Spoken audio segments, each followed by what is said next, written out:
እንኳን ደህና መጣችሁ። የመጣሁት ከደቡብ ኦሞ ዞን ከሐመር ወረዳ ከካራ ብሔረሰብ ስሜ ሙዶ አኮ ይባላል።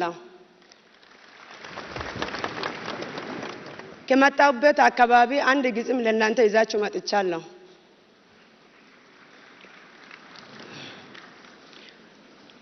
ወገኖቼ ዛሬ በፊታችሁ የቆምኩት አንዲት እንደ ኢትዮጵያዊት ሴት ነኝ።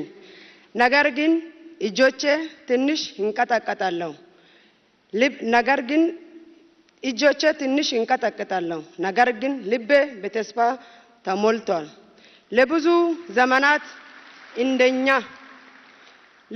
ዘመናት እንደኛ ያሉ ሴቶች ታሪክን ከሩቅ ቆመን እንመለከት ነበር። ሌሎች ይናገር ነበር፣ ሌሎች ይወሱን ነበር። እኛ ግን ከሩቅ ቆመን እናይ ነበር።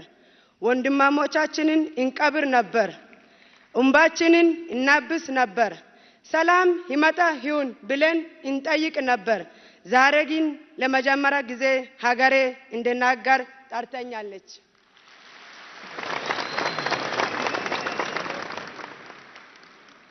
ይህ የኔ ብቻ ድምጽ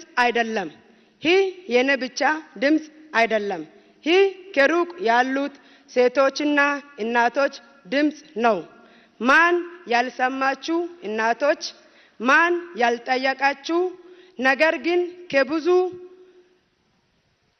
ከብዙ በፊት ያሉት ኢትዮጵያ የወደዱ የሰዎች ድምጽ ነው።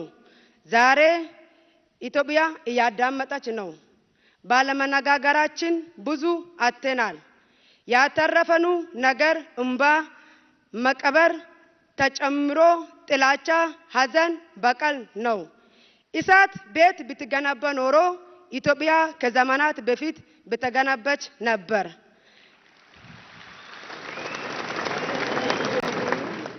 ነገር ግን ቤት የምትገነባው እጆች ሲተባበሩና ልቦች ሲደማመጥ ነው። ኢትዮጵያ የእናንተ፣ የኛ፣ የሁላችንን ናት። ስለዚህ ወገኖቼ ይዛችሁ የመጣችሁን ቁጣ ቋጠሮ ይዛችሁ አትመለሱ። ተመካክራችሁ